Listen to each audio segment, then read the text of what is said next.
bienvenue sur Koala's Food 2. Aujourd'hui je te présente ce tutoriel make-up. C'est celui que je portais dans l'une de mes dernières vidéos et vous avez été nombreuses à me dire qu'il vous plaisait et que vous aimeriez un tuto. Donc le voici. Donc tu vas voir que c'est un maquillage assez artistique, assez coloré mais qui peut être porté dans la vie de tous les jours avec un petit secret.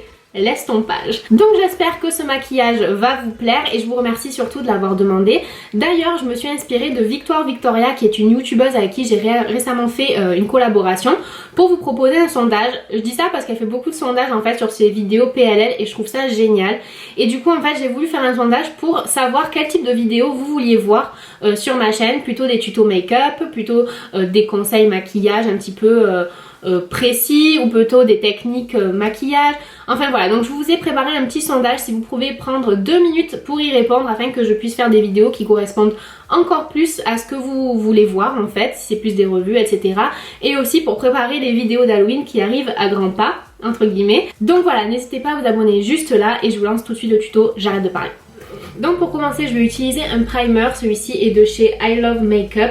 C'est un primer pour les yeux, donc je vais l'utiliser sur l'ensemble de ma paupière jusqu'aux sourcils et ça va permettre de mieux faire tenir les fards mais aussi de révéler leur couleur.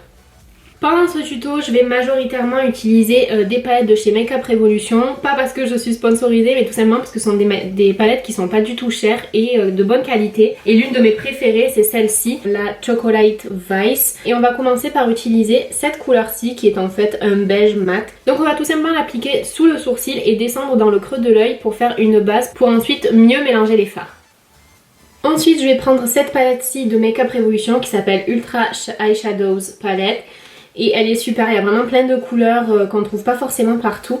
Et moi je vais utiliser cette couleur-ci qui est magnifique, c'est un genre de bronze orangé pailleté, enfin irisé, et elle est magnifique cette couleur. Et je vais l'appliquer dans le creux de l'œil, donc en remontant vraiment jusqu'à la tête du sourcil. Là c'est un maquillage un petit peu extravagant entre guillemets, donc je vais utiliser un pinceau estompeur. Et si comme moi tu as les yeux légèrement hooded, je te conseille de regarder vers le bas pendant que tu appliques, pour être sûr de l'appliquer bien dans le creux de l'œil, voire un petit peu en dessous du sourcil sans vraiment le toucher, de manière à mieux ouvrir ton œil. Et on estompe bien, vraiment c'est la clé. Hein. Et je reviens un peu comme ça sur l'extérieur de l'œil, légèrement.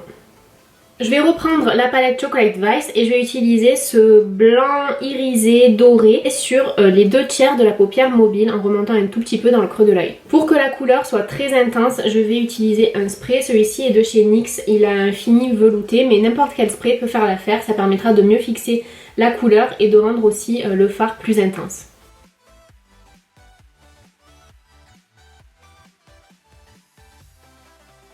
Ensuite je vais prendre un fard champagne, celui-ci est de chez Too Faced et je vais l'utiliser juste à la limite du blanc irisé que je viens d'appliquer. Ça va être seulement une couleur de transition. Et ensuite je reprends le bronze rouge orangé irisé et je vais l'appliquer sur le reste de l'œil. Donc là encore on n'hésite pas à mouiller le fard pour qu'il soit plus intense.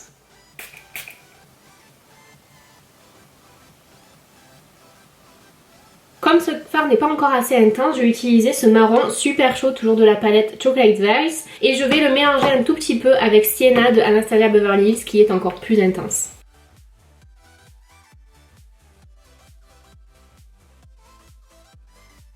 Ensuite je vais utiliser un marron irisé assez profond et je vais le placer précisément dans le creux de l'œil et aussi sur le coin externe. Donc je vais utiliser un pinceau estompeur mais plus précis. Encore une fois, tu peux regarder en bas, ça te permet de bien voir la forme de l'œil que tu veux maquiller. Le marron m'a permis de foncer le make-up mais je veux que ça reste toujours plutôt dans les orangés rouges. Donc je vais réappliquer par-dessus un petit peu de sienna mélangé avec le marron orangé qui lui ressemble beaucoup. Mais aussi avec le orange irisé. Et ensuite je prends un pinceau estompeur propre et je viens nettoyer tout ça. Le but c'est vraiment qu'il n'y ait pas de démarcation. Maintenant je vais recourber mes cils et utiliser l'un de mes mascaras favoris qui est le Bobbi Brown Eye Opening Mascara, mais j'en ai presque plus donc il donne vraiment pas tout ce qu'il a. Donc comme d'habitude je vais utiliser le fond de teint HD de Make Up For Ever qui est vraiment l'un de mes favoris avec le Ultra HD qui est la version suivante.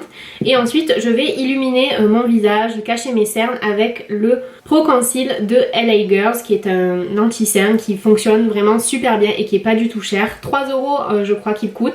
On peut le commander sur Amazon et comme d'habitude tout ce que j'utilise est dans la barre d'infos avec les liens directs. Et ensuite je poudre avec la poudre translucide de chez MAC. Elle va m'empêcher de briller pendant la journée, mais aussi elle va permettre de mieux faire tenir le fond de teint et surtout l'anti-cerne. On va terminer le maquillage des yeux et dans le coin interne, je vais utiliser toujours le même blanc irisé hyper lumineux. Juste à côté, je vais placer un doré, à peu près au niveau du milieu de l'œil. Et pour faire une meilleure transition, je vais utiliser un doré un petit peu plus foncé.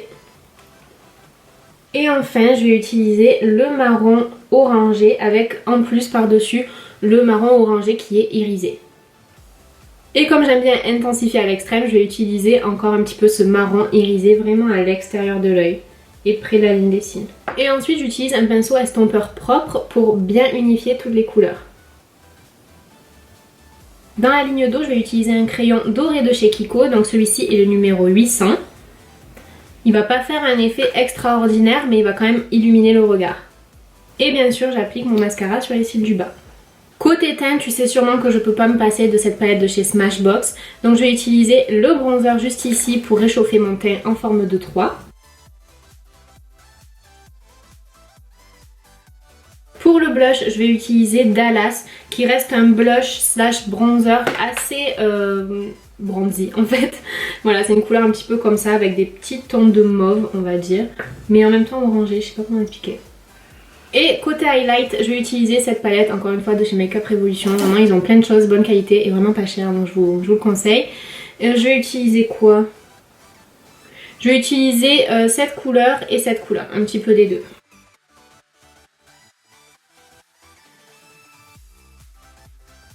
Pour les lèvres, je vais commencer par utiliser Subculture de chez MAC. Donc je fais le contour de mes lèvres ainsi que l'intérieur. Et je vais utiliser l'un de mes produits préférés qui est le NYX Soft Matte Lip Cream en Stockholm. Il est magnifique et vraiment je trouve que c'est une couleur qui est juste parfaite en fait pour les maquillages un petit peu nude mais aussi bronzy. Ouais, c'est un produit qui vient tout le temps en fait. Et bien sûr la touche finale, un petit peu de Fix Plus de MAC pour unifier tout ça. Donc voilà pour ce maquillage assez artistique. Tu vois que la clé c'est vraiment d'estomper parce que c'est vrai que les couleurs sont fortes, mais si on fait un effet fumé il peut tout à fait être porté dans la vie de tous les jours. Moi d'ailleurs je me gênerai pas, d'ailleurs je vais sortir tout à l'heure et je vais pas me gêner pour le porter à l'extérieur même si on est mercredi. Donc j'espère que cette vidéo t'a plu. Si c'est le cas, n'hésite pas à la partager pour m'encourager, mais surtout pour la faire découvrir à d'autres personnes. Et n'oublie pas non plus de t'abonner juste ici pour ne pas rater les prochaines vidéos. Voilà, je te fais de très gros bisous. Si tu y penses, essaie de répondre à mon sondage. Et je te dis à très vite. Bisous!